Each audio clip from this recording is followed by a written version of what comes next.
So yeah, as usual, I want to do the my testing first. I hope you guys can hear me clear and loud.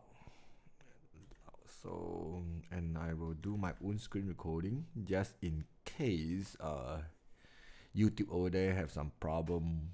I don't know. Yeah, I see actually some student already joining.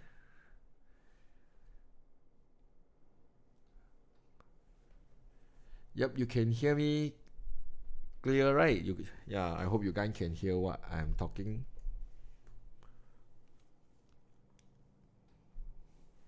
Yeah, I do a mic test. Oops, sorry. Forgot to remove my headset.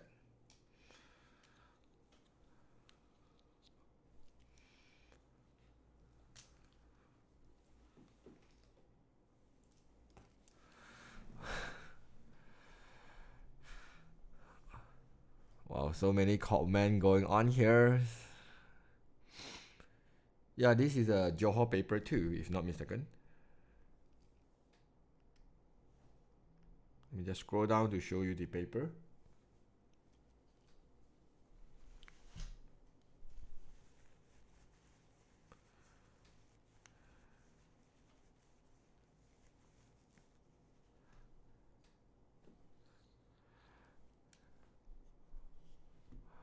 Alright, so yep, the live streaming I will just start in maybe 1 or 2 minutes. Yeah, actually I get cold again today, but I'm fine. So yep, so about 1 and 2 minutes, then we will start see. Yeah, we have about 156 students joining now.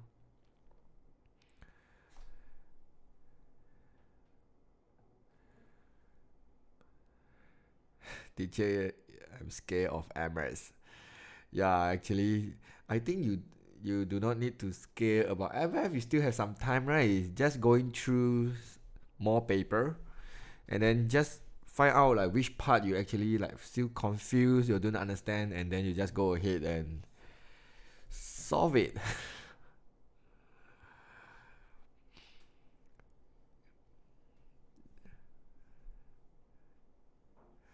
So yeah, I see some students saying they are nervous. Yeah, it's understandable. So what your tips to eat become fit like you? I'm not that fit. Actually, I'm quite fat. You just haven't seen my stomach. Um. All right. So yeah, just do not want to waste your time. I hope we can end this live streaming earlier a bit, and then yeah, I can let you guys go to rest early because tomorrow morning you will have your modern math paper, right? All right. So let's begin the paper.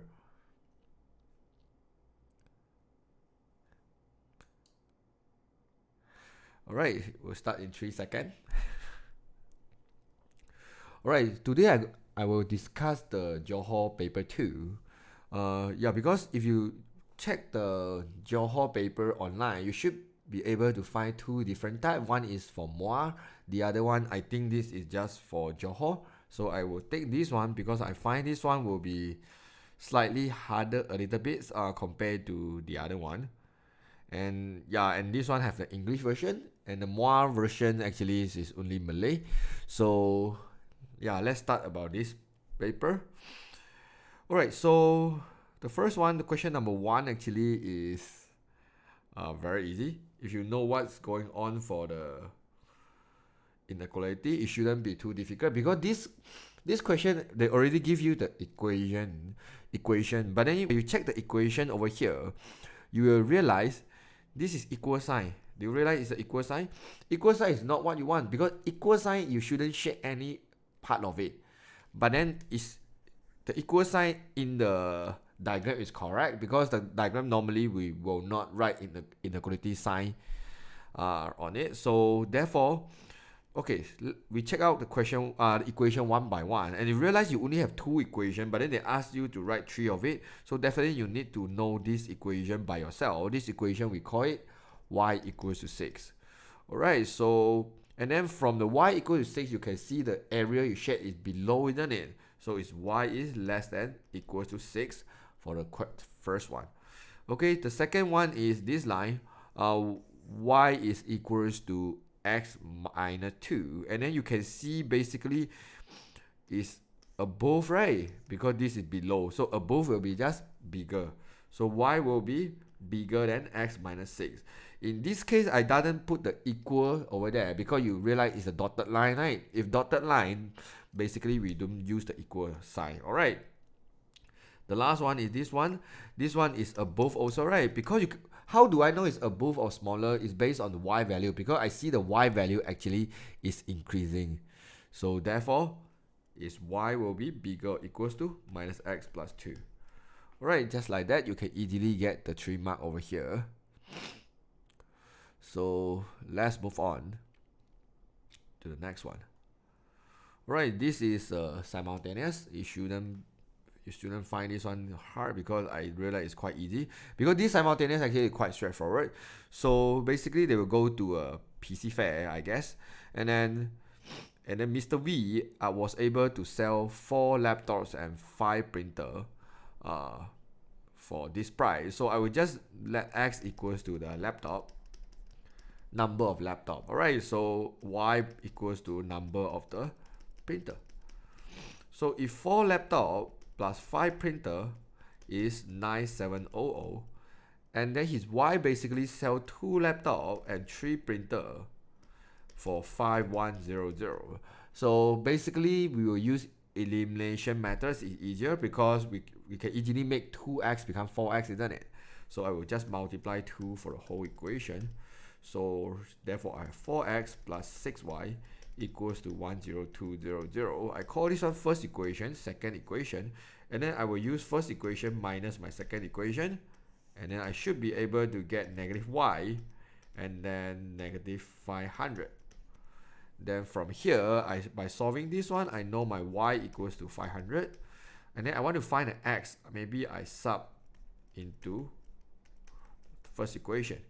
So 4x plus 500 equals to 9700. So therefore, 4x will equals to 9700 minus 2500. And then by solving this equation, I will just use the calculator to do the job. So it will be 9700 minus 2500. So you will get 7200. I moved the 4 here, we divided 4. So so the price of the laptop will be 1800, and price for the printer will be 500. Alright, so let's see any comment I should reply. That's the answer. Alright. I see so many of you discuss about Melissa, but I'm not sure. Is that one of your questions? Have Melissa over there? Alright, so quadratic equation. So quadratic equation, basically we just solve it. So this is 2x squared minus x equals to 4 plus 6x. Alright, so quadratic equation, we know we always want to make it equal to 0. So I will move everything to this side. So minus 6x minus 1x will be minus 7x. Minus 4 equals 0. And then we will just factorize as usual. This is 2x and x, this is 4 and 1, this is minus and plus. So therefore x equals to negative 1 over 2 and x equals to 4. It shouldn't be too difficult for this kind of quadratic equation. That's the English paper. Alright, so I guess your English paper have the Melissa over there. Right, this question is not really hard if you can visualize, but you can't visualize, this question might be a little bit hard for you. So diagram 4 actually show a chair with the EBCF as its base and the vertical height of A from the base. So you have a vertical height from the base here, which is 108 centimeter. Alright, and then this is your horizontal plane, EBCF. So we have a EBCF. So assume this one is a horizontal plane, but you should be able to see it if you understand this one actually is a chair. So Or here, they give you AB is 125. So we have A to B. So let me change the other color. So A to B is given like this, and then it's 125 cm. Alright, identify the angle between the line AB and EBCF. So it's quite obvious. So if you see carefully AB, and then you imagine you have a light, you have sunlight above here, and then this AB, you should have a shadow of the AB, right? And then the shadow of the AB basically will be E to B, isn't it? So therefore, I can get my angle easily because this is AB, and then this one will be shadow of the EB, which is EB. So therefore, this one is angle between them. So therefore, identify the angle. So the angle should be ABE, or you can say EBA. Yeah, both is okay. And then the next one, they ask you to calculate the angle. So I want to calculate this angle. I have all the information I want. 108, and this is 125. So yeah, B, I want to know the angle. So opposite over hypotenuse. So I will just use the sine. So the sine theta equals to 108 over 125. Then I can get my theta easily by using the calculator. Make sure you change to degree if you are MF student, because yeah, for MF students, sometimes your calculator is in radian, so you must be very careful when you do this kind of questions. So you should get 59.77 degree. Alright, so far so good. Oops. So yeah, you guys should forget about Melissa because the English test already passed. So now focus at the modern math. Alright, so the next one.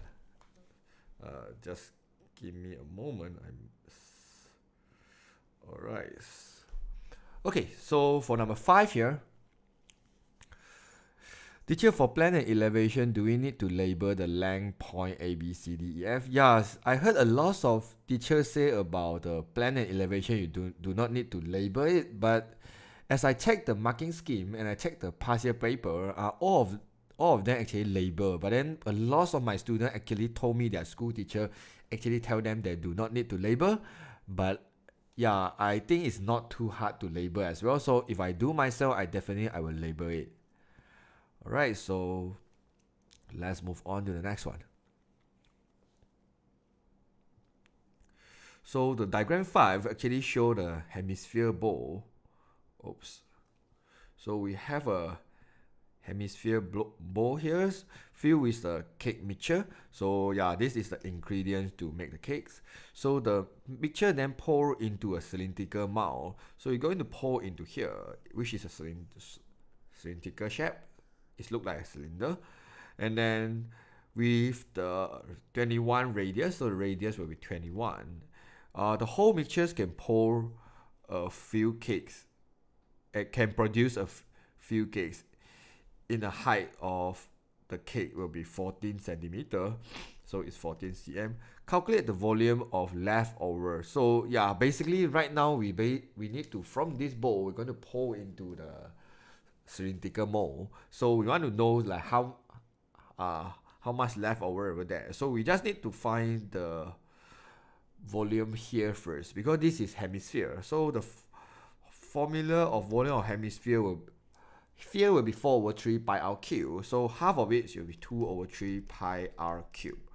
Alright, so 2 over 3, pi is 22 over 7, and cube will be r will be 28 cube.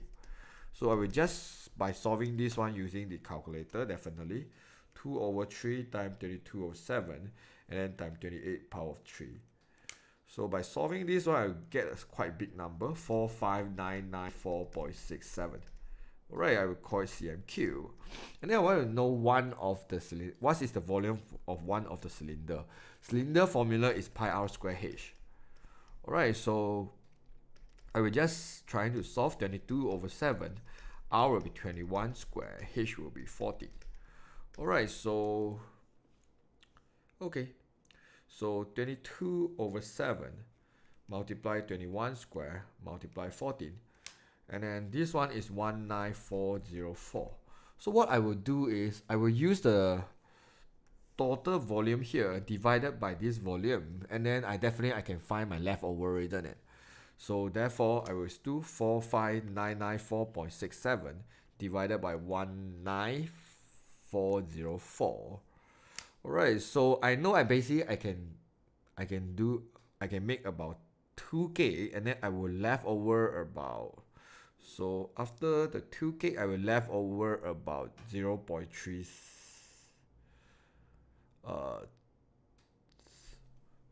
okay, so basically when I use this number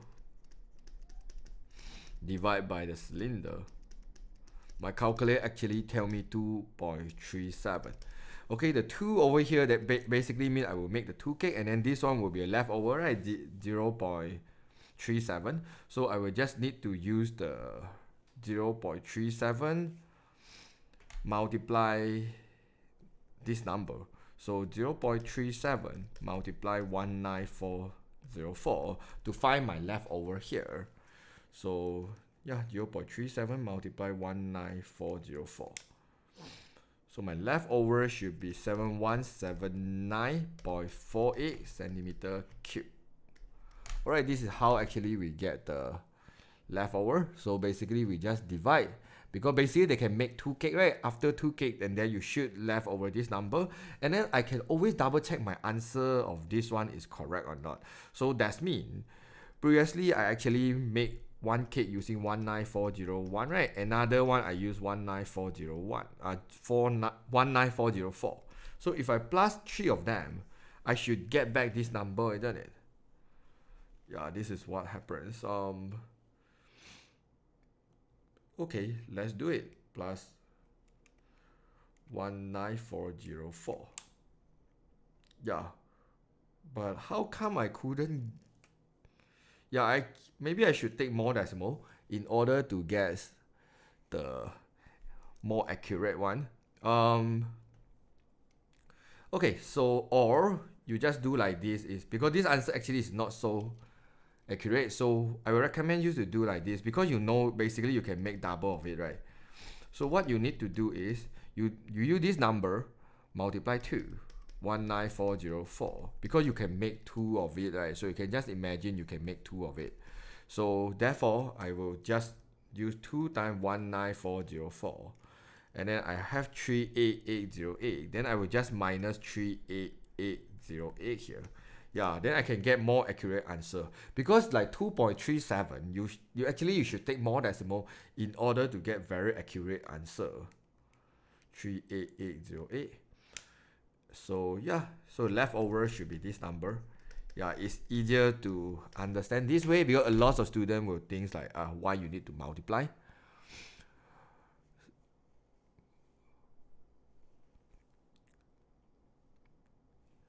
Yeah, is that the answer? Yeah, I understand sphere basically is 4 over 3, but then hemisphere is half of the sphere. So basically this is the reason why I use the 2 over 3. Yeah, so yeah, I see a lot of you actually like so worried, like how come is the different one? But then I guess should be correct, and I already prepared the so-called marking scheme over here. So let me check the marking scheme. Should be correct, right? 718. Yeah, it's very accurate. Exactly same with the answer. Yep. Okay, can you explain it again? Okay.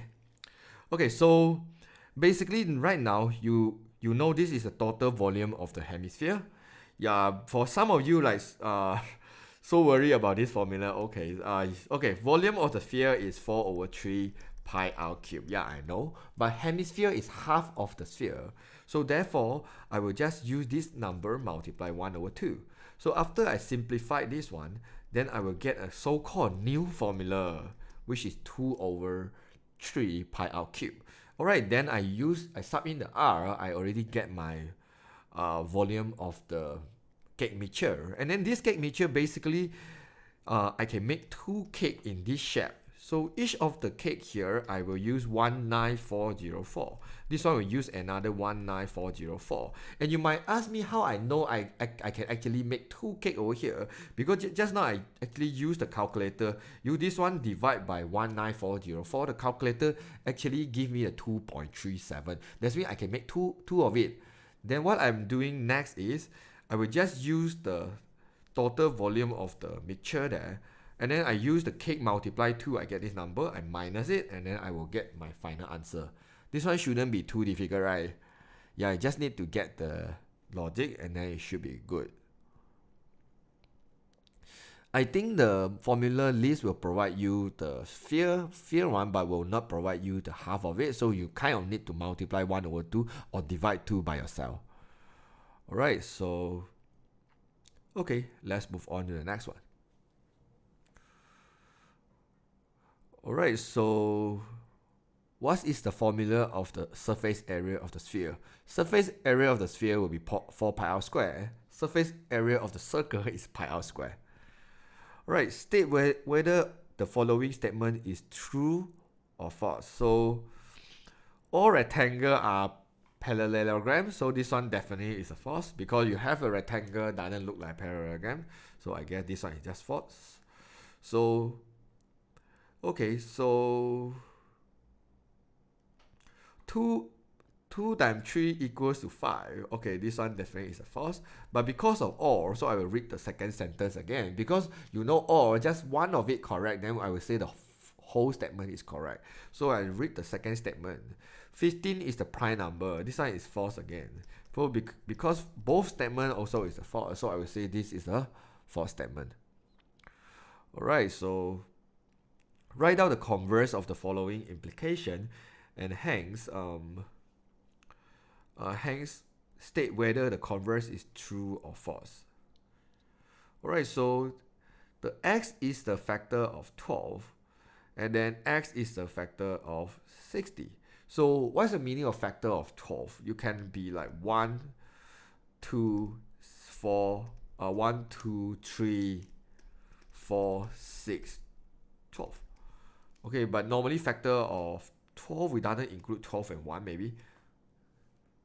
Yeah, okay, example, we have 2, 3, 4, 6.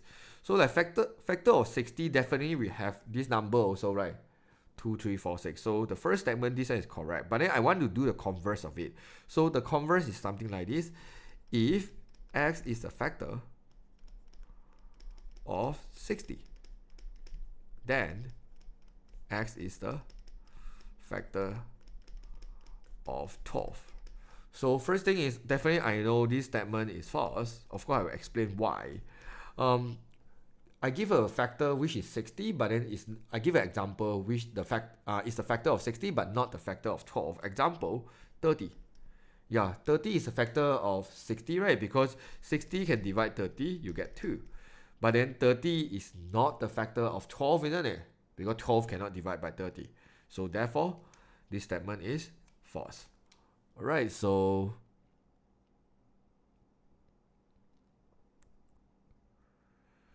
the first one, parallelograms, because rectangle, it can be irregular rectangle, right? So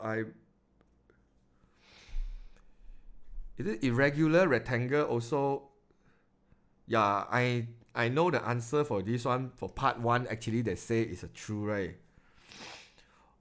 When we call rectangle, irregular rectangle, is it rectangle? or this one they call quadrilateral.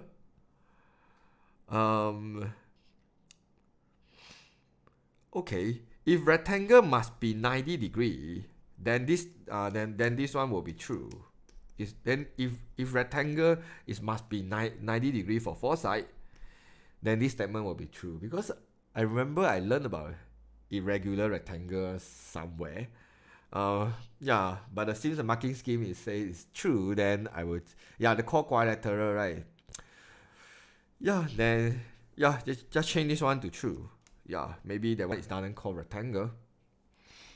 Okay, because if you want to call parallelogram, basically we need to make sure both line, let's say A, B, C, D, we just need to make sure AB A, AB must be same length with CD, and AB must be parallel to CD.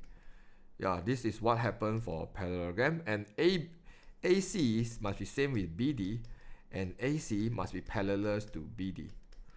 Yeah, this is what happened for parallelogram. So yeah, as long as if four side must be 90, but actually it's not necessarily four side must be 90 degree, right? Because if like parallelogram like this, they are not 90 degree.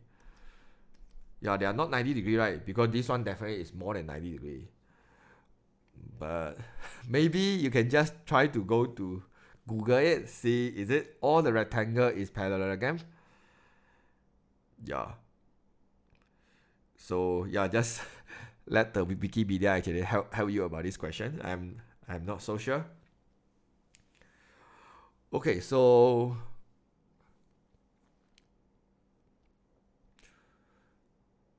let's move on to the next one.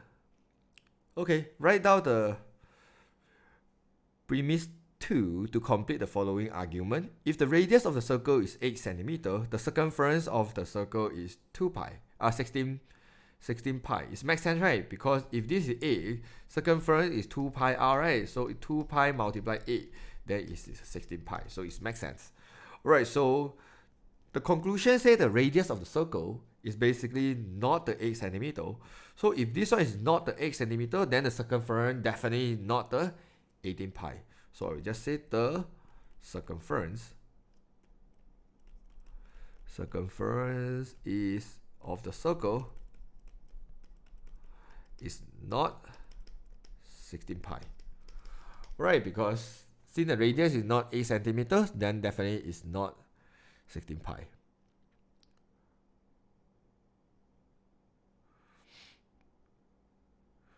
Yeah, I have some student actually help me to Google it. The Anita, Patrick, they say Google say is parallelogram. Then it is. We always trust the Google. Alright, so let's move on.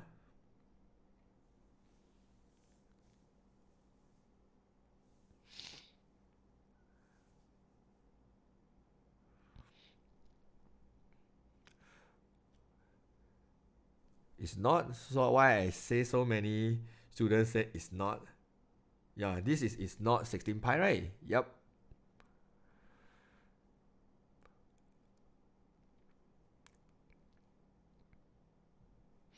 The Google say a rectangle is a quadrilateral with 4 right angle. Yeah. So yes, if the rectangle is like must be quadrilateral with 90 degree, then parallelogram is not the rectangle, isn't it? I don't know. I confused. Maybe there's just one mark. You have 15% correct. Yeah. I because as what I understand, we will not call parallelogram as a rectangle. I mean, if without Google, I just use my common sense. I will just, if parallelogram, it doesn't look like a rectangle for me. So I don't know. Maybe you all can go ask your teacher, or you just give up the 1 mark. All right. Straight line. In the diagram 7, the straight lines OP is parallelogram, and then the straight line TS. Oh no, what am I doing? I mean, the straight line OP is parallel to the straight line TS. Alright, the T is 5, 3, and the equation of the QP is 2y equals to negative 4x plus 5. And the first one, they ask us to find the equation QT. Yeah, I know QT basically is this line Q to T. But I find that this question actually is not so good because normally the question must tell you QT is parallel to the x-axis.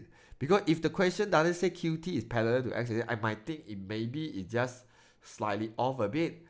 But over here, if slightly off a bit, that's not possible you do this question. So I would just assume QT is parallel to x-axis because I actually read the question few times and then the question just doesn't hit me anything. So but then if it's not parallel to x-axis, there's no way we can solve this question.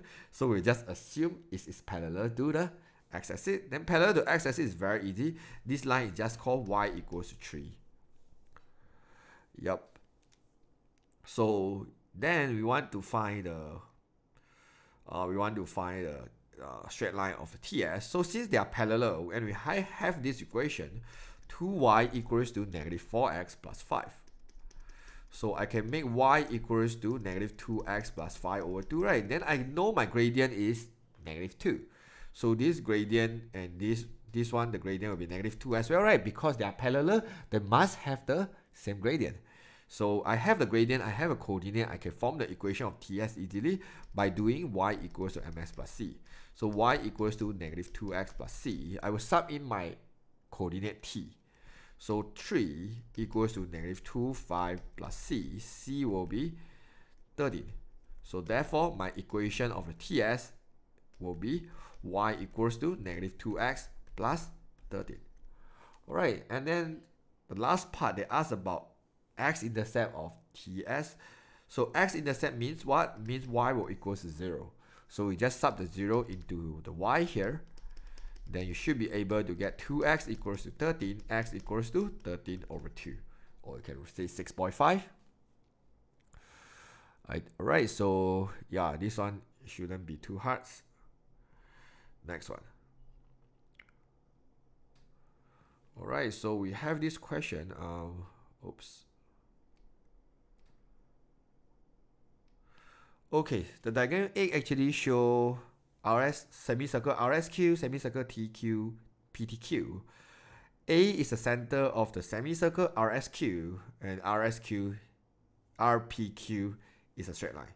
Alright, so it's given that PQ and PR is equal and equals to 17 centimeter. So PQ will be 17 and RP will be 17. Alright, give your answer, use the pi 22 over 7, give your answer to 2 decimal places, and calculate the parameters of the whole diagram and the shaded region of the whole diagram. Alright, so this one actually is quite easy. So what I want to do over here is, I have a semicircle here. Okay, just let me use some other color. And then I have another semicircle here. So you can see semicircle plus semicircle equals to one circle, right? Because this is semicircle.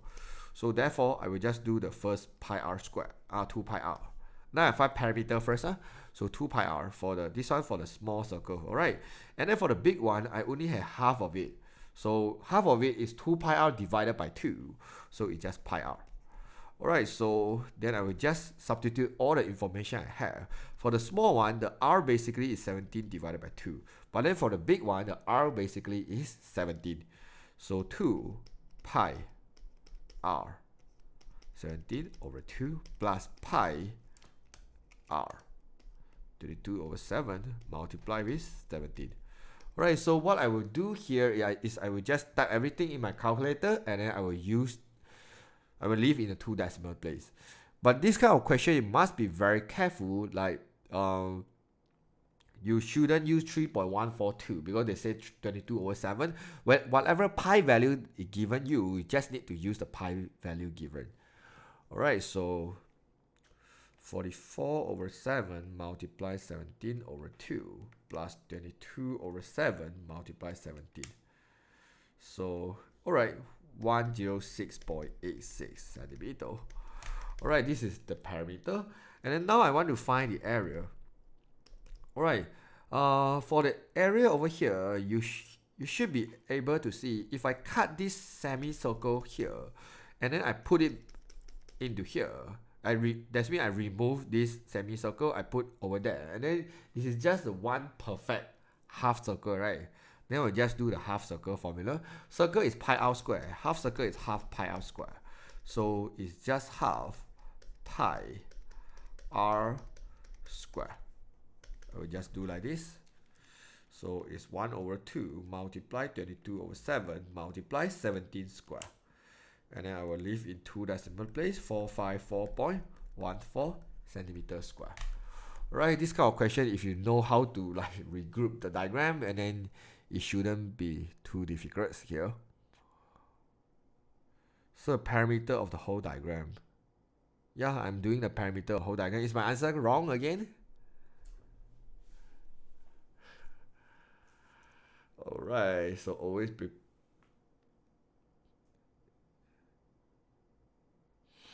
How come? Okay, error is correct, but then the... Am I missing anything here? Half circle. This length plus this length. Perimeter of the whole diagram.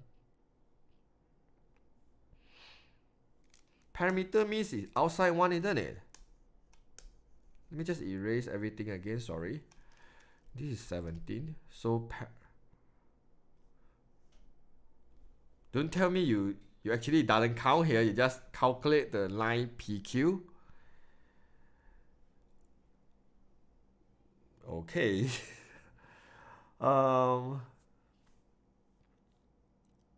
Okay. Yeah, I checked the marking scheme. Of course I know which part my answer is different because I thought the diagram actually looked like this. So this is why I do like that. But in fact, according to the answer, the diagram actually looked like the other way. The diagram actually looked like this. So that's mean I will, yeah. It sounds weird for me, but then, yeah, if you love the answer at the answer scheme, yeah, I can get the answer at the answer scheme for you. Basically what they do is, yep, this one they will do half of it, so this one will be pi r plus pi r and then plus a 17 here. I guess this is how they do.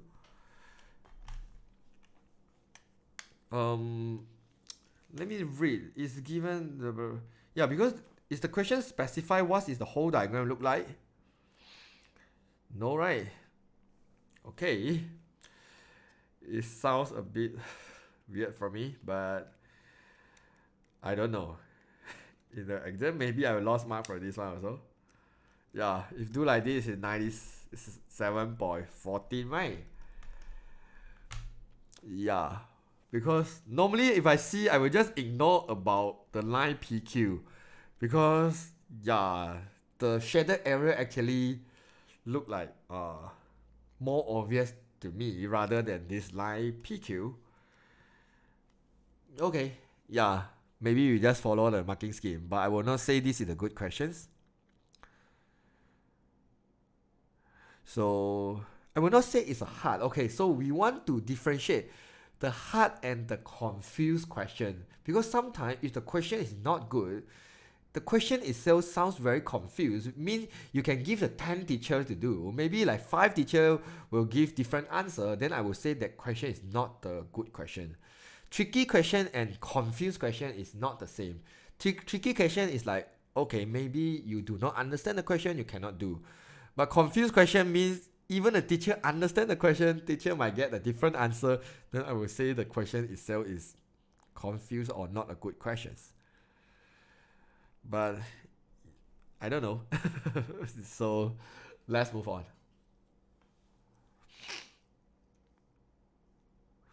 Yeah, you can use 180 over 360 multiply 2 pi. Yeah, you can use that one. Should we believe the Lembaga Malaysia? Yeah, I guess so. Normally you check to the past year question. Yeah, you can check to 2018, 2017.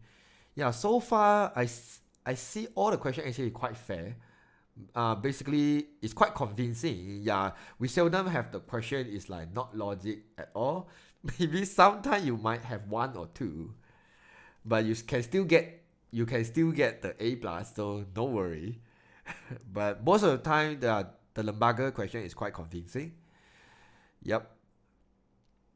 Alright, yeah, this question I would say is a little bit confused also, because the first time actually I do not know actually the tree diagram is provided, so I actually draw a tree diagram myself. So the first time I draw, I actually do something like, okay, PFM, I need to choose, and then this is 1 over 3, 1 over 3, 1 over 3, and then at the end I realize this is not, and then I check the tree diagram, and then I read this number. And then I know this is the tree diagram for male, that means for man's. And then on the other side, we have something like this. Over here, they doesn't say this is a tree diagram for man and woman. So you can just visualize yourself. It doesn't matter. Yeah, so because they just ask you to fill up the blank. So well, without see the questions, I know this one is 5/10. And just because I know each of the branch here plus together, the probability must equals to 1. So yeah, so I can just use the 1 to minus both of these. Then I know this is 5/10. And then you see the 5, 2, and 3. And then you scroll back on the top here, you see 5, 2, and 3. So I know the first branch basically is the probability for the man from the different travel agency. So alright, so therefore we just fill out the blank. So therefore this one is basically PM, just like that. Alright, then we kind of need to do ourselves without use the tree diagram. If you use the tree diagram provided, this question is very confusing. So I will just ignore the tree diagram, just do it myself. So right now I do B here. So a man and a woman are choose at a random perspective. So calculate the probability the man from the first choice and the woman from the Pelangi A are picked. Alright, so this question I think is not a good question. One of the reasons is they doesn't tell you like which group they choose from.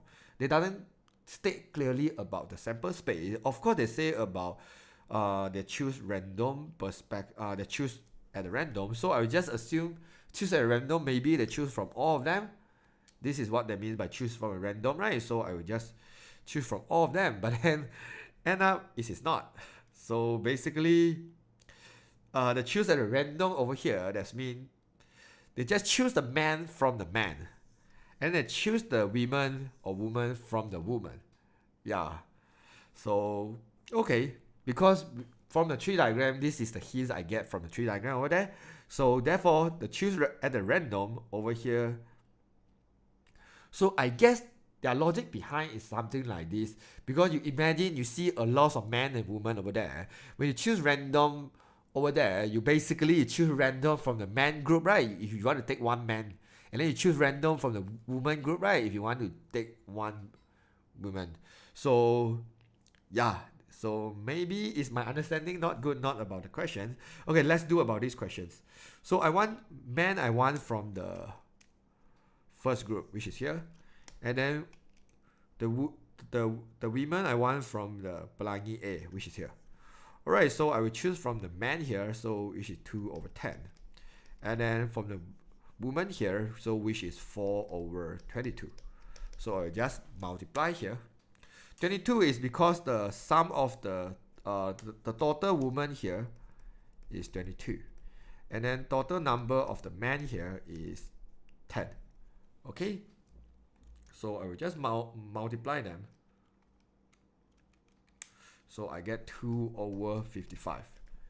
Okay, because if I do myself choose, they just choose at random, I might add up all the men and women because I just like in a one group of it, and then but then kind of makes sense because they specify they want man and they specify they want a woman, right? So yeah, maybe we shouldn't choose from all. Why is multiply? Because they use the word and. Do you see the word and over there? That is multiply. If you see the word or, then you will plus them. Alright, you get the idea. And then you multiply, or then you will plus them. Alright, so I hope you can understand. You say the woman from the Pelangis already. Yup.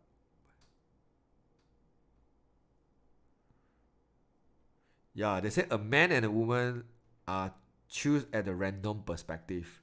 So yeah, so I guess they just random pick from the man group and the random pick from the women group. Yeah. So why not 1/2 for man? No, because the man they must from the first choice. So you cannot just say man and woman is 1/2. They have their condition. We have to follow the condition. So 2 persons are chosen at random perspective. Alright, so this one they just say 2 persons are chosen random perspective. calculate the probability that two women from the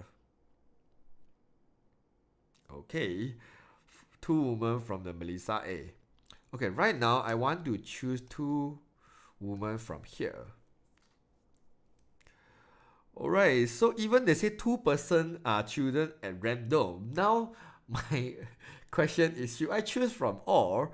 But if I choose, I know I will not choose man, right? Because this is a logic, right? Because imagine in your class have man and your boy and girl. So if I choose two girl over here randomly, yeah, you just want to make sure you will not choose any girl. We will not choose any boy, right? So I guess over here they choose from 22 over. Also, choose from all the girl only. So I will say 10 over 22 multiply 9 over 21. I will automatically do this one without replacement. One of the reason is if you replace it back, there's possible you choose a two person which is the same person. So definitely it's without replacement. So I will just do like this, 10 over 22 multiply 9 over 21. So it's 15 over 77. Alright, so should be able to understand why it's without replacement, right? Alright, so let's move on to the next one.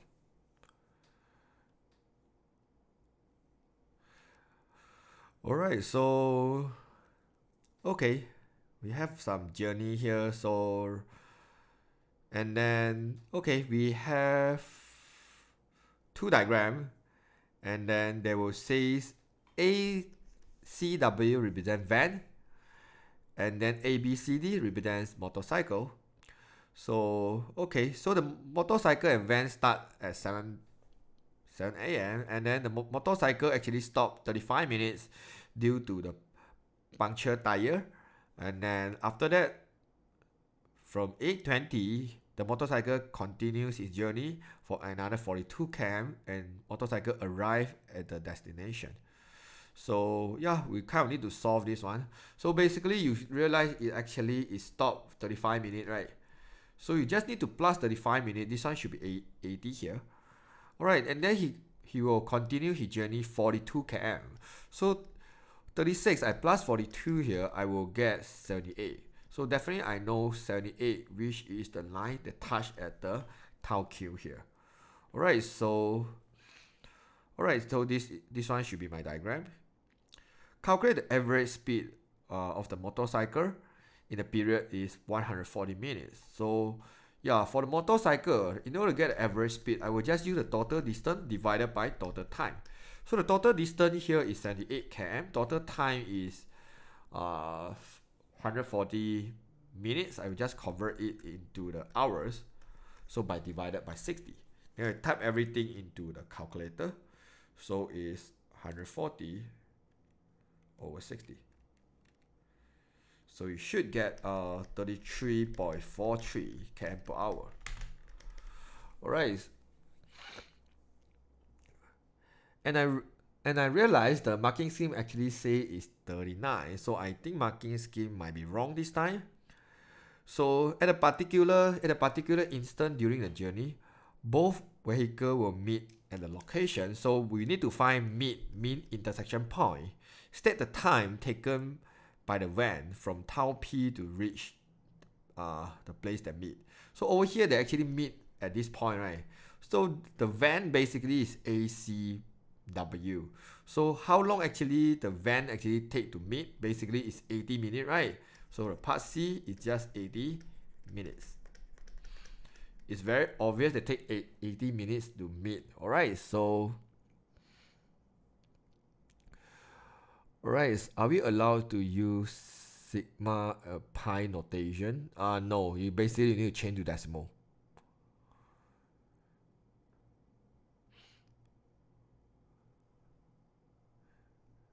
Alright, please discuss again. Which part actually get you confused? Okay, first they say okay, maybe I use other color. Okay, they say the motorcycle going to travel 36 km and then he stopped 35 minutes. So stop, that means is the It's the constant line, right? They're going to stop 35 minutes. So how do I get 80? I use 45 plus 35. I get 80 minutes here because here is in terms of minutes. And then the question say, the motorcycle going to travel another 42 km to reach the town queue. So I know it actually continue travel to reach the town queue. And then part 2, they ask about average speed. Average speed, I will take the total distance traveled by the motorcycle divided by the total time used. So the motorcycle basically travel from 0 to 78. So he travels 78 km. And then I will divide it by total time. Total time is used in 140 minutes. But then because this is km, we always together with hour. So I cannot straight away use 140 minutes. So I will need to use 140 divided by 60 just in order to change it to the hour. So the purpose of this, because I want to change to hour. Right, I hope you actually get it. 33.91. My calculator got problem. 140 over 60. 78 divide my answer. Nope, I get 33.43 according to my calculator, and I will just trust my calculator. Total distance are under the graph? No, because if you use the area under the graph when you have the speed time graph, this is distance time graph, so we can just read from the distance here. Do not need to find area unless you have the speed time graph. If this is speed time graph, you just find the area.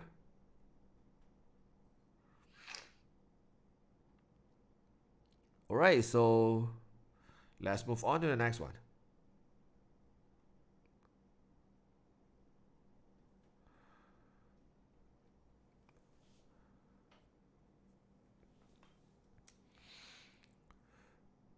Alright, so Patty is a P years old, and Centran, is it called Centran, is Q years old, and he's 4 years old, 4 years older than Patty.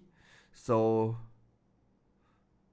but the Watu ini, but the tahun ini, so sampai suddenly go to the Malay one. I mean, in this year, I guess in this year, the total of their age is 24. Alright, so okay, so based on the situation above, write two simultaneous linear equations as a matrix equation. Okay, so if matrix, you kind of need to align them. So first thing is, I know, okay, suddenly have this, not because it's Malay, but then he said at this year, it make the question a little bit confused, because actually our age actually is increasing. If you compare the 5 years ago, my age and your age, and like at this year, my age and your age, actually we need to like +5 for both. So over here, they doesn't mention clearly like which year is this. So, and then is it this one is the same year, or it's a different year? Because why he suddenly need to mention at this year? So yeah, I think we just ignore about these 3 words. We just assume we say the same condition in the same year, then only we can do this question, or else I don't think I can do this question. So okay, so what I will do is, okay, the Q basically is Q years old, and he is 4 years younger than Patty. So Q basically will equals to P minus 4, because he's 4 years younger. So Q plus P is basically equals to 24. So I will kind of need to group them, align them. So I will just say, I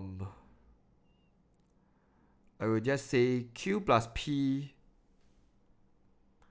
Okay, depend how you want to do this. Let me read again. Chandri is a Q years old, and he is 4 years younger. Yeah, correct. So I can say Q minus P equals to -4. Why I want to do like that? Because I need to make it into the matrix.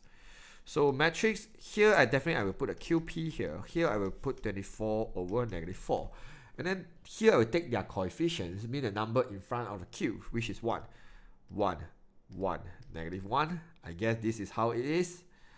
Alright, so hence by using the matrix method, calculate the P and Q. Alright, so I will just do Q, P.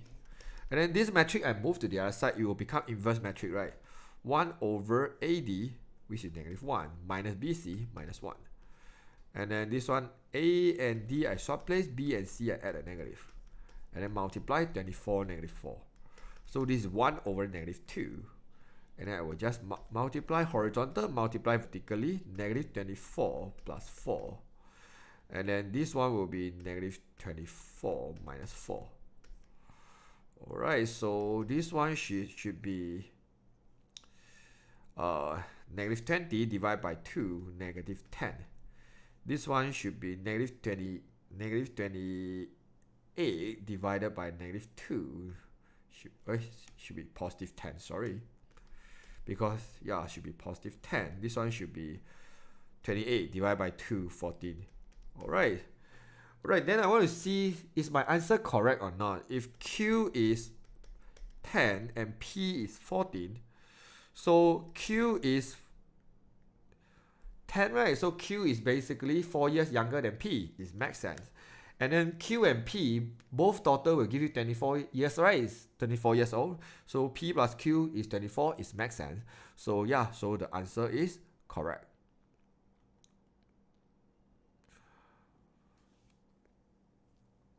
Q is younger than P, right? So yeah, Q is younger than P. My Q is 10 years old and P is 14 years old. So definitely it's younger. Alright, so yes, there's few ways you can write it. Definitely you can write Q. Okay, because this is equation, right? You realize equation you can move around. If you don't like about Q minus P, you can move the P minus Q equals to 4. Yeah, you can do this. No problem. Yeah, because we just need to solve it. Okay, so YP minus 4. Yeah, because it is 4 years younger, right? If like, okay, if today I'm 20 years old, you are 4 years younger than me, I will use the 20 minus 4, then your age will be 16, right? So I will use my age minus 4. Yeah, this is how we do. Sir, can you explain 1, 1, 1, -1? I just take the number in front of each of it. This one, when I write Q, it means 1Q, right? When I write P, that means 1P, right?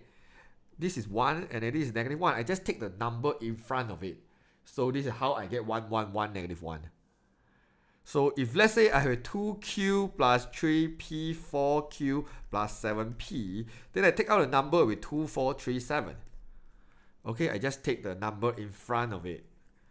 Alright, so okay, I hope you should be able to get it. I'm going to move on. Read the Malay version. Cendera pula berumur Q tahun dan oh, because it's older, right? Oh my god, I keep on thinking it's younger. I'm sorry. So if it's older, then we will be just +4. Okay, so yep, so this one will be +4. Then this one will be +4, +4. Okay, this is +4. Then we'll have different answer. Yeah, because it's older, right? I'm not sure why I read younger. Yeah, maybe it's because I eat the cold medicine. Yeah, I shouldn't find an excuse for it. Yeah, sorry for the carrot mistake. So let's do it. So this one will be +4. Will be -4. So this one will be -24 plus 4. So I will get 14 here, and this one is 10. Alright, then yeah, so Q will be 14 and P will be 10 because they actually say 4 years older, right? I'm not sure why I read younger. So let's move on to the next one. Okay, yeah, my answer, I just show you the working of solving this kind of question. Yeah, you not necessarily must follow my answer, but at least you have to understand my methods. Right, so question 12 here.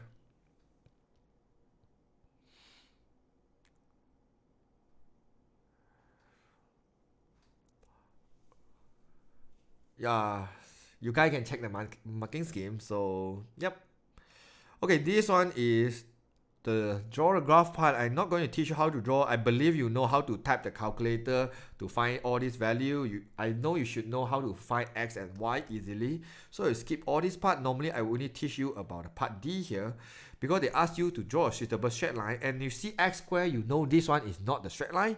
So what I will always ask my student is find what is a y here, because in order to draw a straight line, you need to have y equals mx plus c, isn't it? So you need to have y. So what is a y? Your y is basically negative 2x squared minus 5x plus 15. So yeah, a lot of you prefer the minus method, so I will just use the minus method here. But I prefer to write the equals to 0 in the front here. Remember to write the y in front here. The y must be above the 0 equation. Cannot below it, because below it you will get negative y. So I will eliminate them. I will do minus. So yep, so this one will be x plus 5. Alright, then in order to draw this line, you give yourself a table and then insert two coordinates. Normally I will insert my x coordinate by following the range here, negative 5 and 3. Okay, so I can find my y easily by substitute negative 5 here, and then I should get 0. I substitute 3 here, I should get 8. Then you plot each of the coordinate on your table, draw it, you can easily get the straight line. So I will just skip this question. Alright, so it shouldn't be too hard here. Okay, transformation.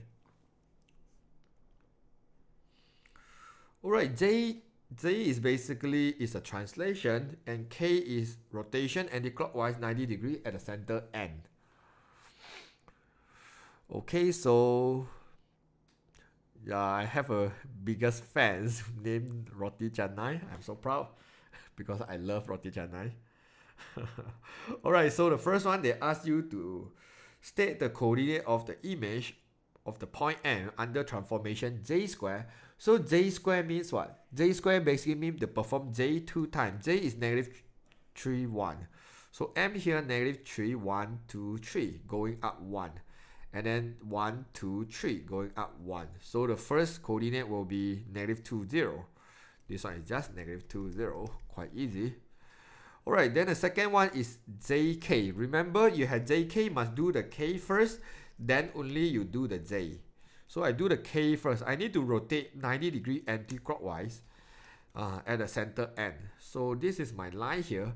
If I rotate anti-clockwise, I need to rotate this direction. So you can see I will have a line like this, isn't it? So, oh, it's 4 points. So I might have a line like this. So my M actually go into here, and here must look like a 90 degree. Yeah, if you do not know how to rotate, you can go check out my video here. Never mind, I just teach here. You see I draw a L here. Do you see a L here? So if you see the L like this, you just imagine this L rotate 90 degree anti-clockwise. The L will look like this, isn't it? So this L over here is 4, 1. 4, 1. So you rotate, like you'll get 4. You get 4, 1. So you have 1, 1, 2, 3, 4, and 1, 4, 1. So my M will be here, and then I need to do a translation. I need to do a translation 3, negative 3, 1. So my final coordinate will be negative 4, negative 4. So this one will be negative 4 and negative 4. Alright, so yep, so let's move on to the next one. Alright, so we know PQRSTB is the image of ABCDEF. So under the combined transformation of VU, describe fully the transformation. So because they say VU, we know we perform U first, then only we perform V. Alright, so U obviously, because this one is the object and this one is the image. So what I want to do is, yeah, it doesn't seem like a rotation for me, so I know it's a reflection. So if you want me to guess a reflection, I will guess this line. Alright, so because if I try to reflect it back, it should look like this. Yeah, do you see this pattern if I do a reflection back here? So first thing is, so I do some guessing here. So this line is called x equals to 4, right? So basically it's going to reflect on the line x equals to 4, and then he enlarge at the center Q. So I do both here. So I will say reflection at the line x equals to 4. Alright, and then enlargement with the skew factor of, how to know the skew factor? You just find one of the length, image divided by the object. So let's say I take this line is 1, the image is 3 over 1. So skew factor will be 3. So skew factor of 3 at the center Q. So Q will be 1, 5. Okay, how to get the center Q? Basically, you just need to connect the point between image and object. So you can just connect, let's say I want to connect this point to this point. So I will just connect them. And then let's say I want to connect this point to this point, I will just connect them. Let's say I want to connect this point and this point, I will just connect them. You find out Q is the intersection point, right? So therefore, this is how we get the intersection of the enlargement. So yeah, I just connect between image and object. But then you have to connect with the blue color one, the after reflect one. You cannot connect by using the object before they do a reflections. Okay? Alright, then by given the ABCD represent the area of 270, calculate the area of the shaded region. So right now, we know the small area here is 270. So we know how to find the area of image, right? It equals to k square multiplied area of object. K will be a skew factor. Skew factor will be 3 square. This is object 270. I want to know my area of image first. So I will do the 9 multiplied 270. So which is 2430. But 2430 is a whole image. But then there's one area of shaded region. So we need to minus the one of the object inside it. So shaded region equals to 2430 minus 270. Then you should be able to get the final answer, 2160. Alright, this is how we solve this kind of questions.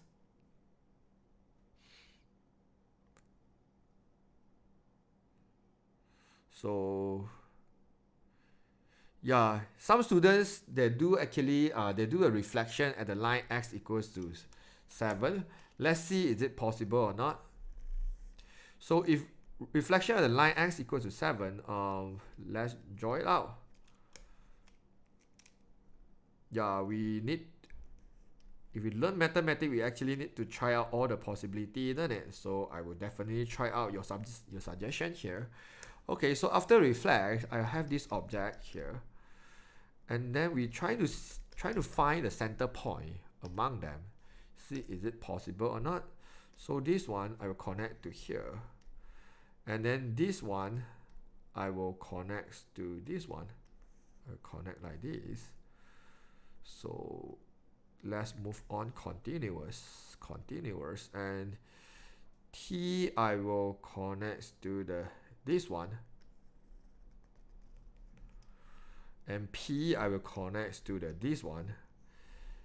Yeah, so you will find out something like this is, if you do a reflection x equals to 7, you couldn't find a center point for it, because when you connect the object and image, yeah, you cannot find a center point for it. So I don't think x equals to 7 is a good idea, unless you can get a center point for all of them. But in this case, maybe you can get a center point here, isn't it? Because yeah, I use the ruler nicely. Yeah, you can get the center point here also, right? Yeah. No, is it? yes, you can get that center point, which is 10, 5. Yeah, I think it's possible also if you use the ruler, so then both methods should be okay. So you can do the reflection on the line x equals to 7, and then you have the center point 10, 5. Yeah, in fact, I guess you should always guess more than one answer. So yeah, it should be good. Alright, so let's move on. Okay, so what is the Mona class? It means the class with the highest frequency. So I take the number here, the highest frequency will be this one. So this one will be the class here, 156 to 159. Alright, so yep. And then calculate the mean. So mean basically is sum of fx over sum of f. So what is x? X will be mid interval. So I will kind of need to do the x. But I believe they do give you a table, right? So yeah, let's do at the table here. Yeah, this is x, this is f. Alright, then we need to do the fx.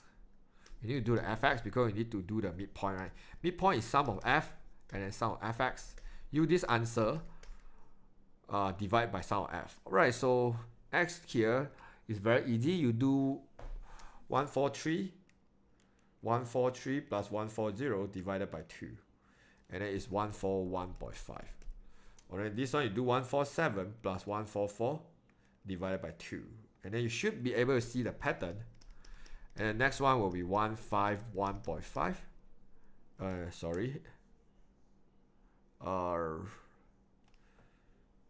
Oh, each of it have different midpoint. Interesting. 151 plus 148 divided by 2. Oh, no, just continue plus 5. Yeah, correct. It scared me. I thought it's different. Alright, so then I will need to continue plus 4, right? So it's 153.5. And then, is it plus 4? Yeah, 157.5. And then this one will be 161.5. And this one will be 165.5.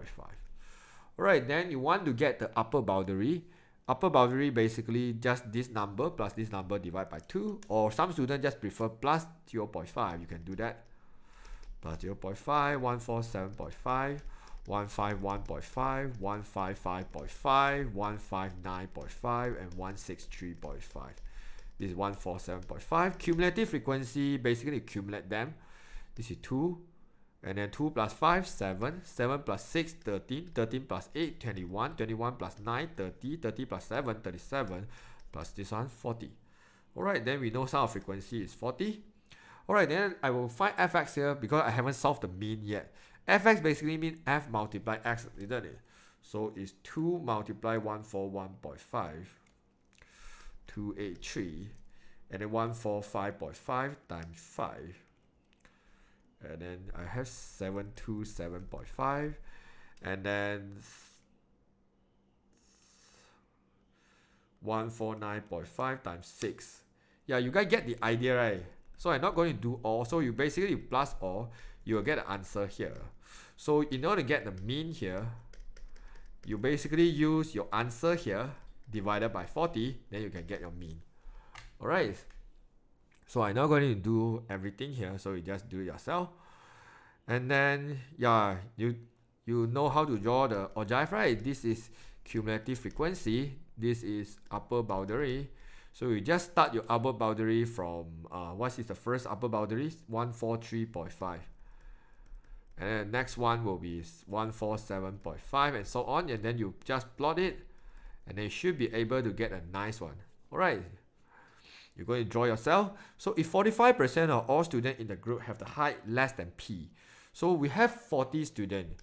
So 40 students, I want to know 45% represent how many of them. So I will use 40 multiplied by 0.45 is 18 students. So I will just find the 18 from here. And then I will read what is my X answer here. And then you see find the value of P. So you just need to find the value of P. So yeah, you just read from the x-axis, you should be able to get your answer easily. Alright, then we done this one. This drawing part I will just skip. You just draw yourself. I'm not going to teach that. Okay, then we go to the last question. which is the earth question here. Yes, the ogive must use the upper boundary. You're right. So can I put 143.5 a bit to the right on the x-axis? Yeah, you can. But normally I will start at the first point here. Yeah, because some of you prefer to left the graph slightly a little bit and then you put the 143.5, right? If you do like this, you make sure you need to draw this symbol here to indicate from 0 to 143.5, you actually skipping some value. Or else I would just recommend students just put 143.5 just below the y-axis. Alright, so yes, you must start at 0. Is this one start at 0? Oh my god. This one doesn't start at 0. So I kind of need to add one boundary before this one. So which is 139.5. So because you need to start at 0. So therefore, yeah, I'm sorry. So because you must start at 0. So this one must start at 139.5. And then this one must be 143.5 and so on. So you have to add one class before it because it must start at 0.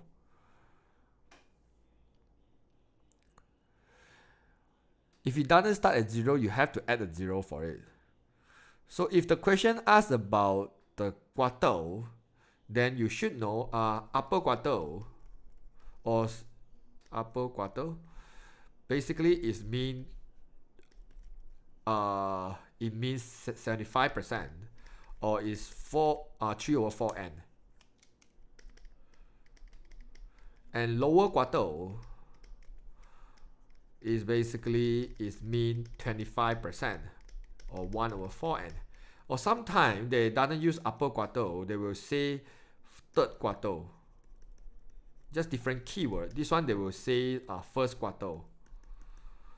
Yeah, it's the same meanings. And then you have interquartile range. Remember, use the Q3 minus Q1. Right, so yeah, this is something about quartile, if you worry about that. Alright, let's go to the last questions. So does the question ask about quartiles? Why so many of you ask about quartile? Am I doesn't read the question carefully? No, right? They just ask you to find the value of P, right? Yup. Let's go to the earths. Yeah, this earth question actually is quite easy. Yeah. So my teacher told me that don't need to put the zigzag symbol. Yeah, depends. Because if I do myself, I definitely will put the zigzag symbol because they already say something like 2 cm represent 4 cm, right? Because if you doesn't start on the y-axis and then you skip some space and then you start at 139.5, then the 2 cm represent 139 unit, which is doesn't make sense. So yeah, so I will put the zigzag for myself, but then maybe you can trust your teacher.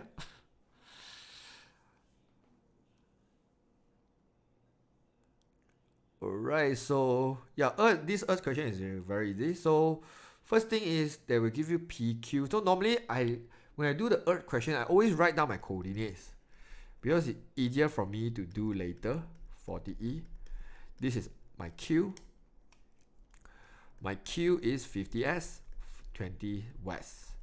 And then we have R is unknown, and then we have X here is unknown. Alright, so but we have some information. PL is the diameter of the earth. We know diameter of the earth is very easy, right? Diameter of the earth, first thing is, if this is S, you need to change to N. You copy the 50, you change to N.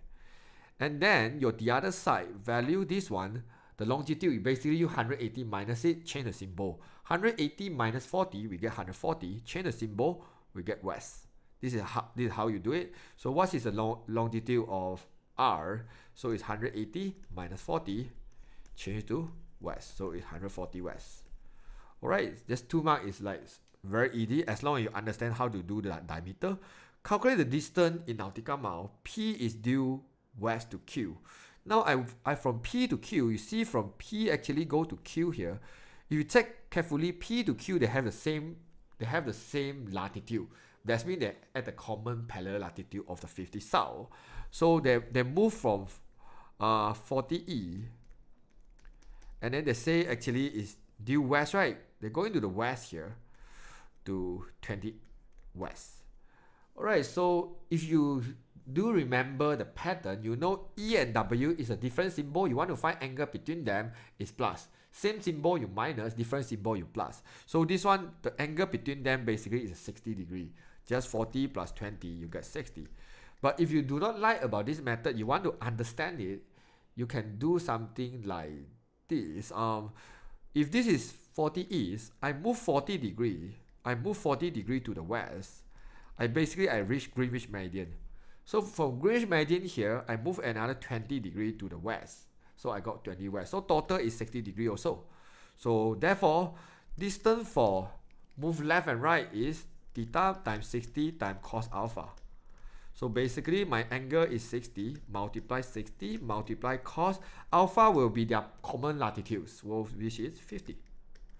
Then you just type the calculator. 60 times 60 times cos alpha. Cos 50. Then you will get 2314.04 nautical mile. Alright. So, okay. X over here, they say X is due north of P. And the shorter distance from P to X, measure along the surface area, measure along the surface of the Earth is 6,000 nautical mile. Okay. And calculate the latitude of X. Okay, so example, if we have P here, if P is over here, we know X is basically due north of P. And then this is a shorter distance. Shorter distance basically tell you that only move north and south is a shorter distance. East and west cannot be shorter distance. So they tell you the distance is 6,000. So they travel 6,000. Okay, so I want to tell you something. Is they say that due north or due south, that means they must have the same longitude. So first thing is I know from P to X, the longitude must be the same, 40 east. Alright, because sometimes they ask about location, but this case they doesn't ask. Okay, when they say due north or due south, their longitude must be the same. Alright, then we know move south north, the distance formula is just theta times 60. Now I have the distance is 6,000 equals to theta times 60. Then I can get my theta is 100 degree, right? So that means the angle between here is 100. So my P over here, my P is from 50 south, right? 50 south, I move 50 degree, I reach equator. Then I move another 50 degree, I will reach X. So therefore, X is just 50 north. They ask about latitude of this one, right? So therefore, after you do this part already, then you can just say, I don't know.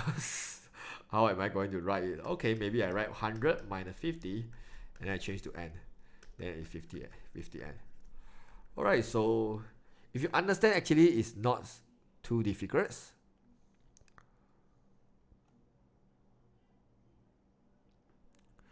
Okay, an aeroplane took off from Q and then flew due east to P along the common parallel latitudes. So we have a Q. Basically, you flew east to P, and then you due north to X.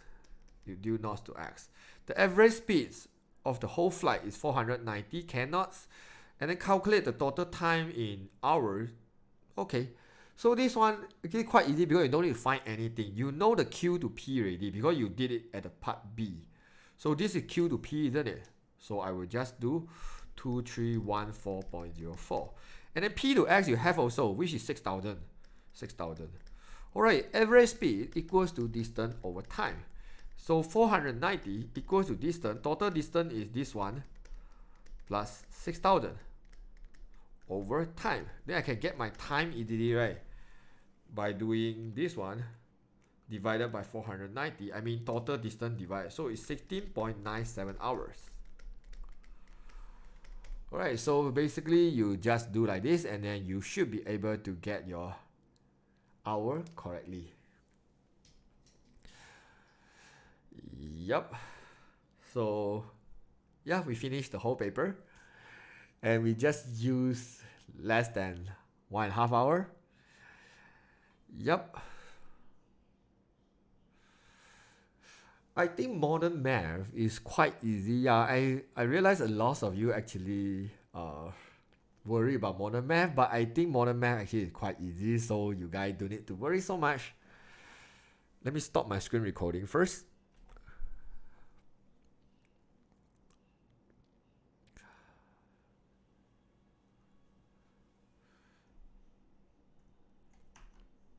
Yeah, so basically like last 5 questions, I guess a lot of you will give up Earth question because some of you tell me your school teacher doesn't teach about Earth. But yeah, it's very depend. But if for me, I'm so lazy to do the elevation plan, so normally I will just give up that part. Some students do not like transformation. Yeah, depend. But I think Earth actually is quite easy. So let me just reply some questions here. So please explain about the speed graph again. For speed time graph, okay, let me just do a quick cover about speed time graph. Okay, speed time graph is very easy. This is speed, this is time. You have something like this. So this one constant over here actually mean the uniform speed. Mean they actually they call constant speed. And then this one mean rate of change of speed. Or they can say acceleration. And this one also called the gradient. The gradient or the speed time graph mean rate of change of speed. Can be decelerate or accelerate. And then for the speed time graph, the area actually equals to distance. Yeah, this is everything you need to know about the speed time graph. So can you teach about bearing? Don't need to worry about bearing. I asked a lot of my students to give up the bearing because the bearing only coming out in paper 1 and it's just 1 mark out of 40 mark. And I have few video about bearing. If you're so worried about bearing, you can go check it out. Yeah, because you like learn so many things and just for 1 mark. Yeah, you can forget about it.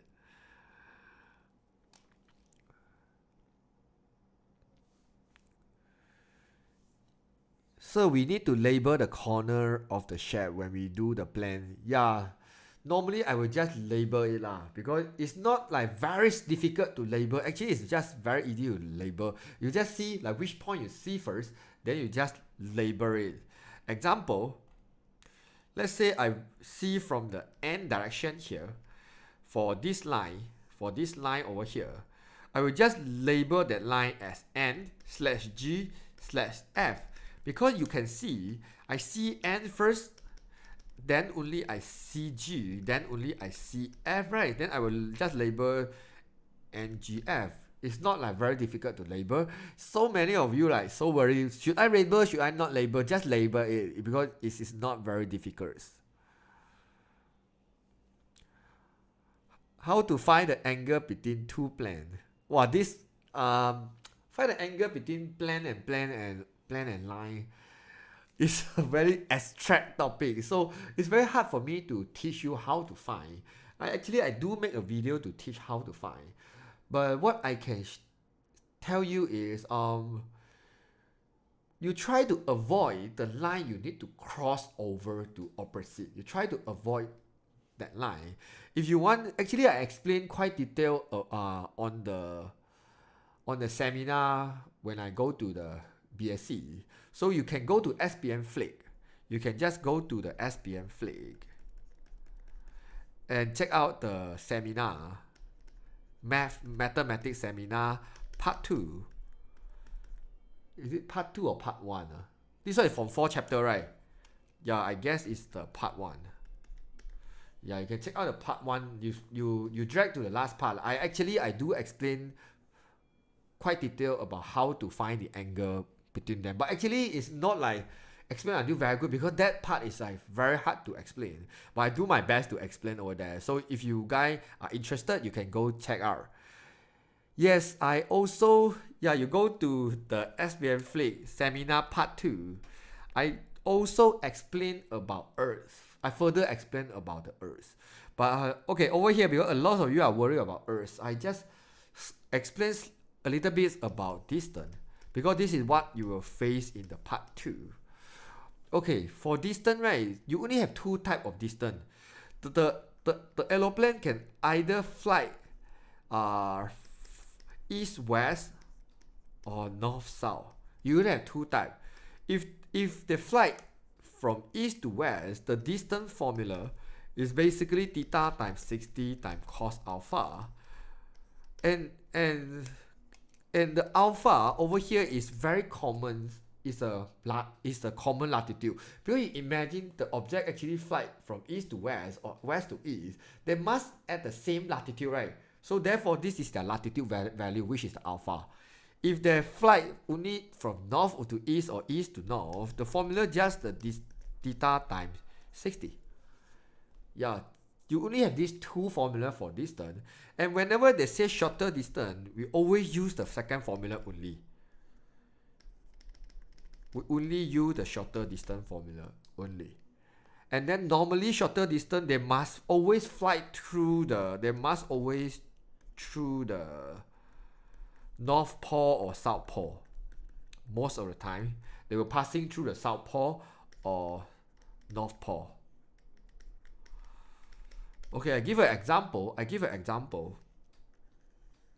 Let's say A and B is the diameter of the common parallel latitudes.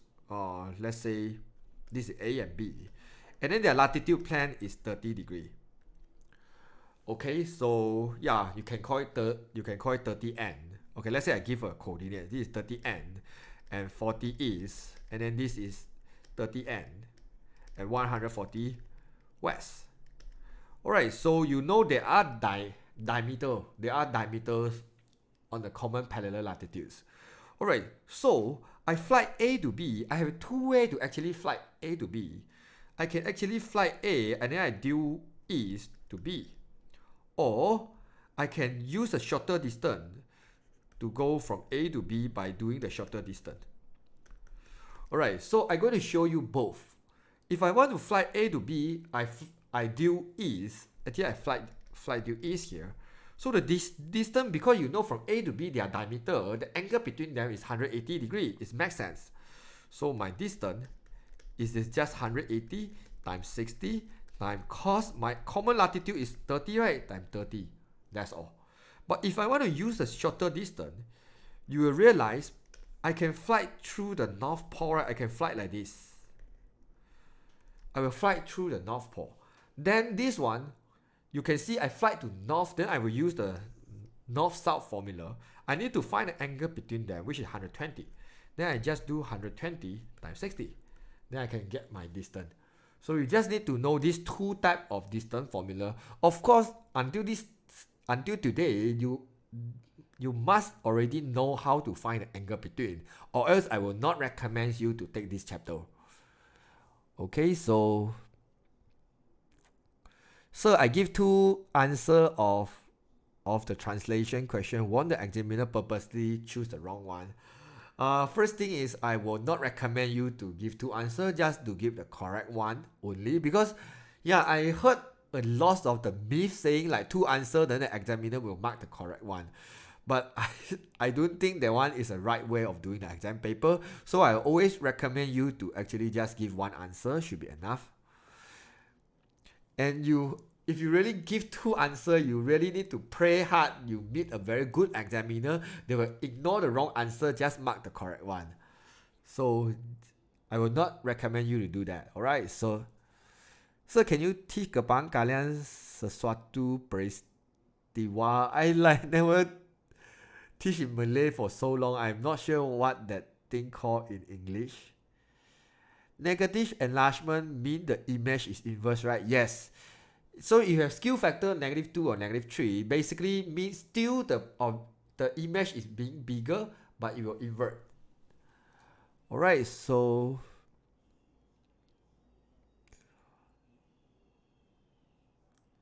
can you roughly explain about or give frequency polygon and histogram? And okay, so in modern math, you have three types of the graph. You have histogram, and then you have frequency polygon, and then you have or give.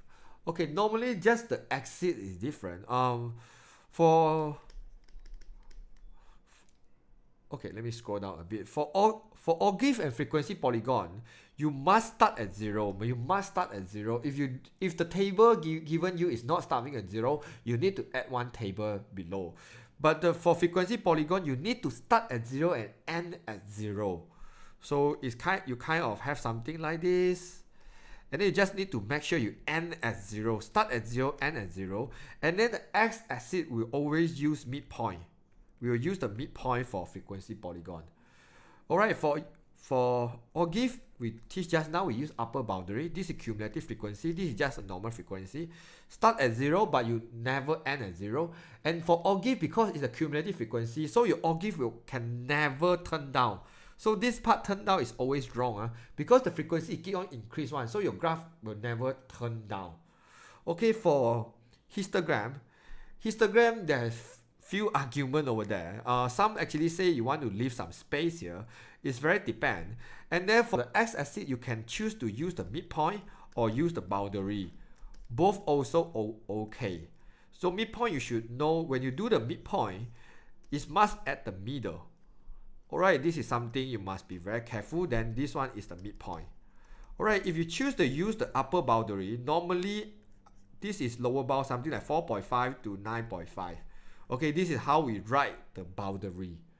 Alright, and then this one is just a normal frequency. So yep, this is something you need to know. If enlargement, okay, for enlargement, if the skew factor is between 0 and 1, if the skew factor is between 0 and 1, let's say 1 over 2, 1 over 2, 1 over 3. This one actually your image becomes smaller. This one actually you will get smaller result. Because I read the chat room, some students say when the skew factor is fraction means smaller, which is not true. Because if the skew factor is 3 over 2, the image is still enlarged because this one is 1.5. But if the skew factor is between 0 and 1, your image will become smaller.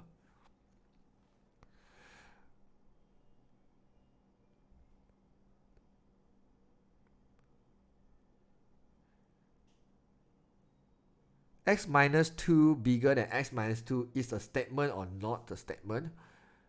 I think it's a statement because inequality we consider is a statement also. If not mistaken, yes, it's a statement if you ask me. If the skew factor is negative, it's basically inverts. It doesn't mean it becomes smaller. Use boundary will be better. For histogram, I think both is fine. But if I do myself, I always use boundary. But I check the marking scheme and reference book. Sometimes they do use midpoint. I don't think midpoint will give you wrong. Teacher can speak Chinese when teaching mathematics. Definitely I can speak, but then we have a lot of non-Chinese here. So I think English here will be good. Oh, so many words. Okay. I have the problem of Form 5 Earth chapter. Yeah, I have the Earth video. You can go check it out. Please elaborate more on trigonometry. I have too many trigonometry video. Please check it out.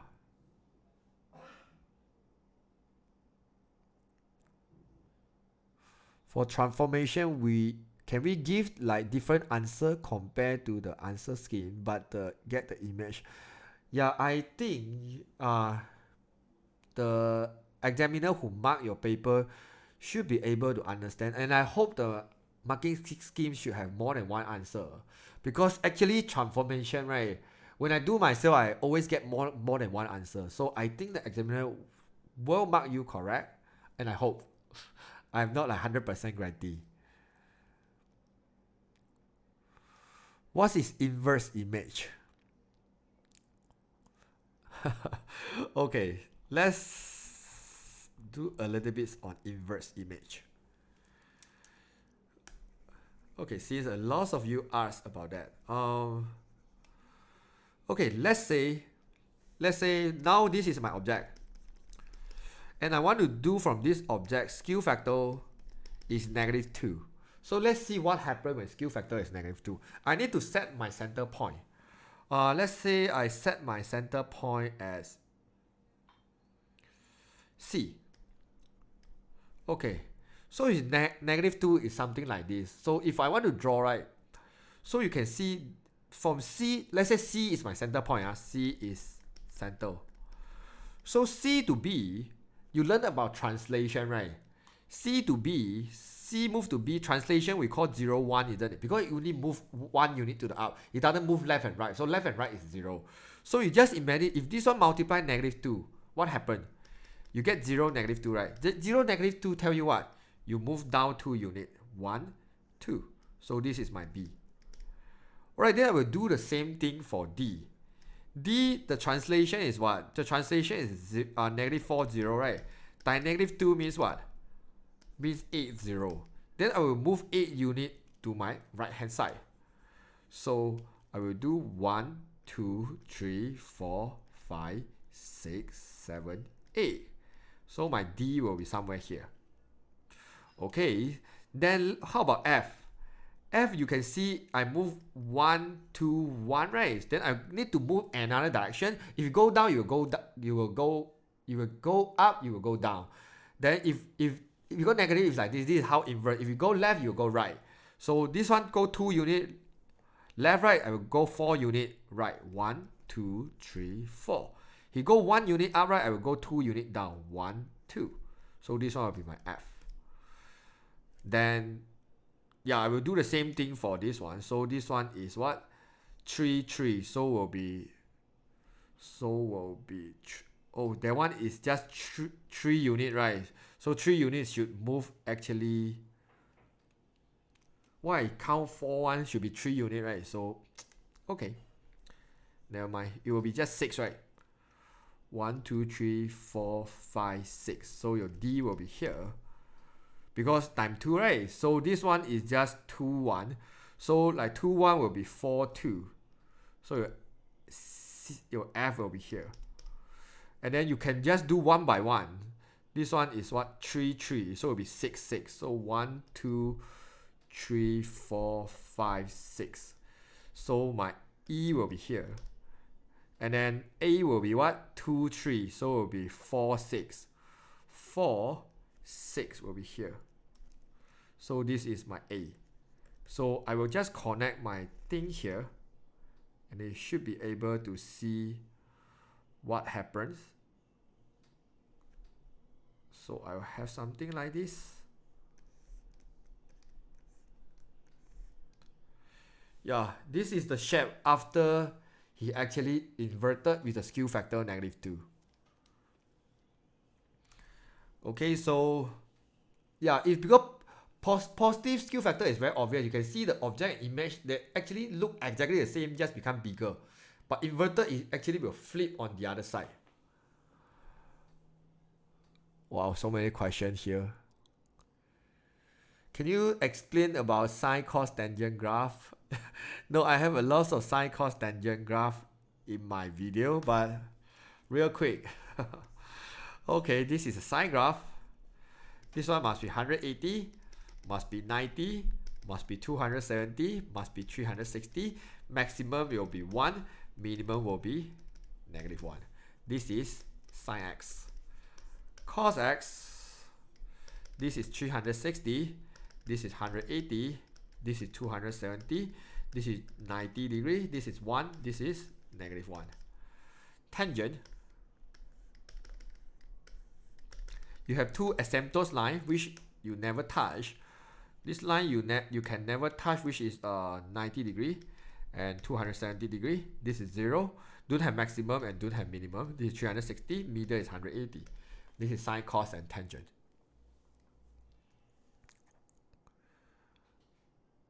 Can you explain about angle properties about rhombus? Okay, for rhombus, because these two lines is parallel, right? Let's say angle A, B, C, D. Or okay, because two parallel line, angle A plus angle B will be 180, but angle A plus angle C will be 180 also. Okay, so therefore angle A will same with angle D, angle C will same with angle B. Yep.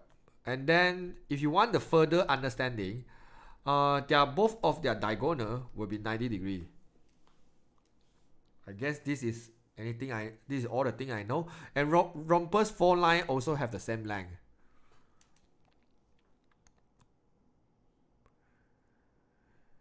Find the area of transformation. Area of transformation, just area of image will equals to skew factor square multiply area of object. Yeah, just follow this formula.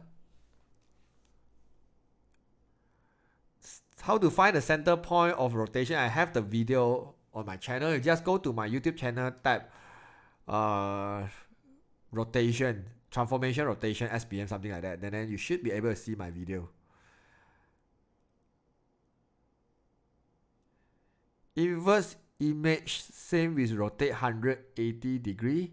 No. Because inverse, what we say inverse just now is actually about the enlargement. So it actually is something like rotate and enlarge at the same time. It's not mistaken.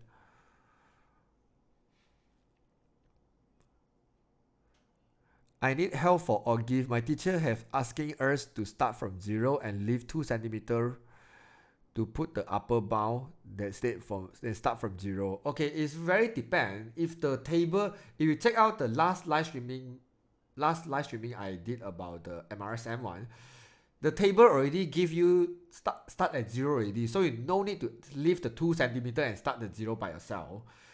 But your objective is you draw the Augive graph, make sure you always start at 0. If the table doesn't at 0, you have to add one more classes and by yourself and add a 0 by yourself. And then the 2 cm is very depend on the question, but in SPM most of the time they say about 2 cm.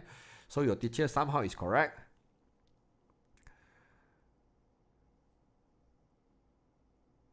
Teacher can personal teaching me in Telegram or WhatsApp? No, I don't do teaching in WhatsApp and Telegram.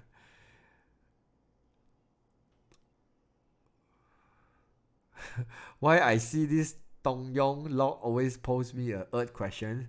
What's wrong with that questions?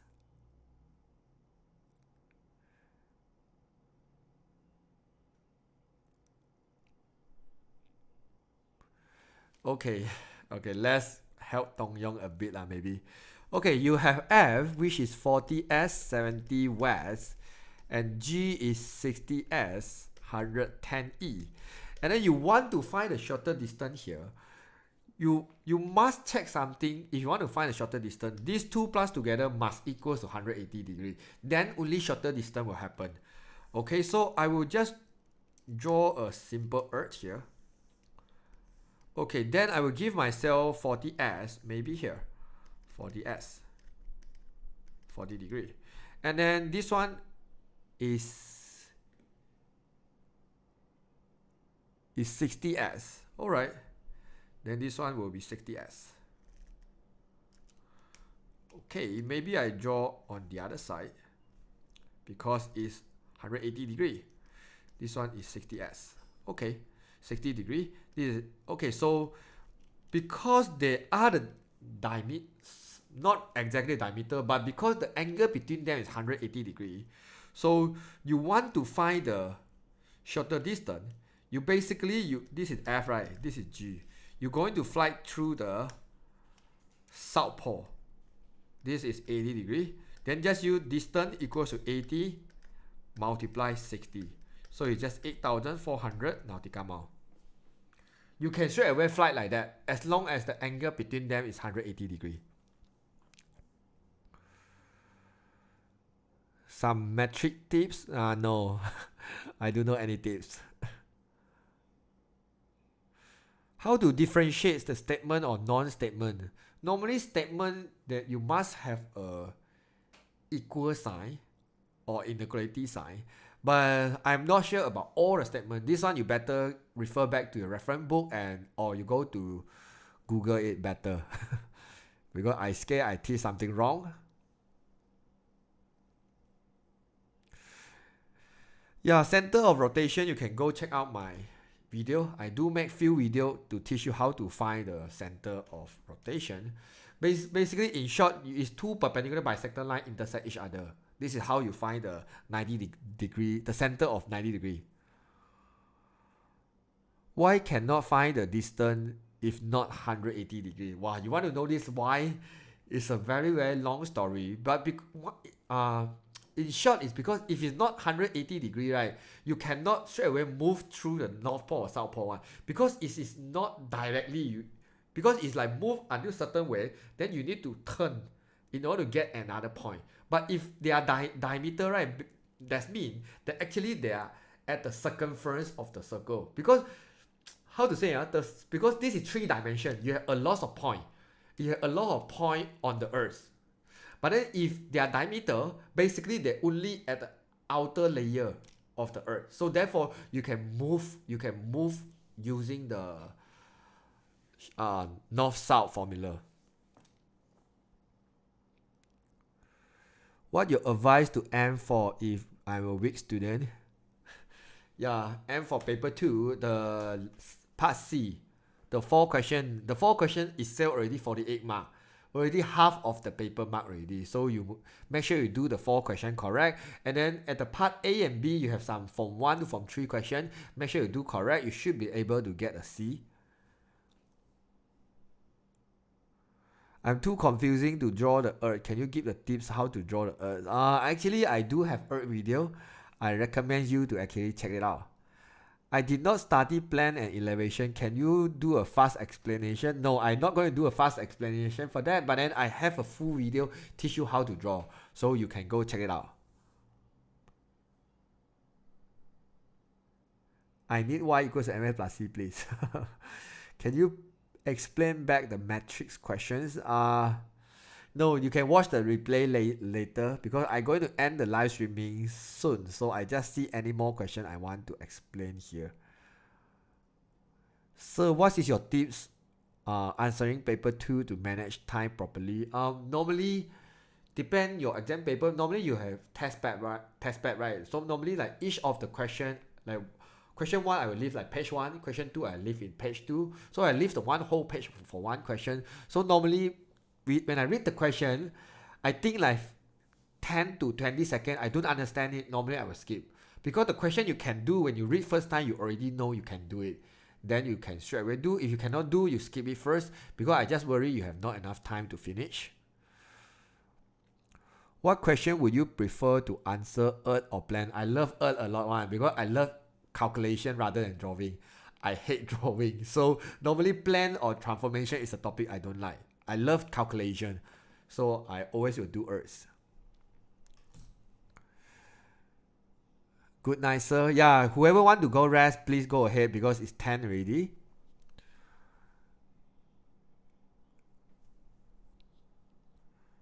You did need to label in plan. Yeah, I say many times. Yeah, just label it. Sir, what your PC spec? I'm using Intel i7 and 32 GB and 512 SSD and a GeForce graphic card. I can't remember. It's like 960. Why you suddenly want to know about my spec? It's not about math. Can make a video from Chinese next year. Yeah, I actually plan to make the Chinese version of math and MF, but then I really don't have time this year. Maybe next year I will make few. If the question asks about a distance but didn't state the parallel latitudes, which should we use? You need to check the location. Yeah, normally in your syllabus, the earth can either move left, right, or up, down only. So that you definitely will know. It either due north, due south, due east, due west, they will say. If they say due east or due west, definitely common parallel latitude already. If not, it's not exactly west. It's like east-west already. Or like northwest. Something like that. Do you game? Yeah, I love to play game. All right, thanks for all the help. You are welcome. So, yeah, I guess that's all. Why did you multiply 60 by 80 to find the distance? Because that one is the formula. When you move from north to south, it's theta times 60. My angle between is 80. My theta is 80 times 60 is always.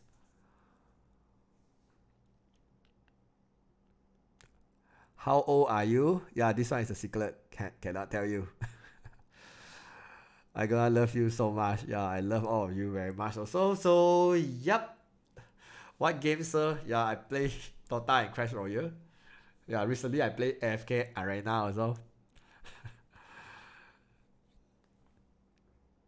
So, can you give a little explanation about tangent to the circle?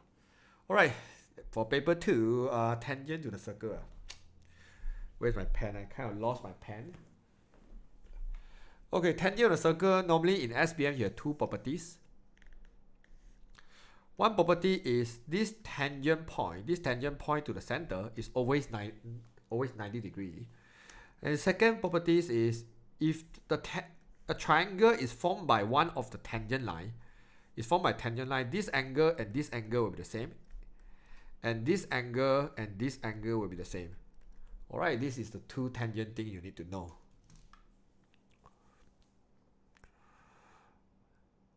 You are the coolest teacher ever. Thank you. Why did you multiply angle 60 by 80 to find the distance? Because this is just a random question, just now one of the students asked. They asked about shorter distance. So when I want to move the shorter distance F to G, basically I'm going to move through the south pole. So this is the reason why I use the theta times 60.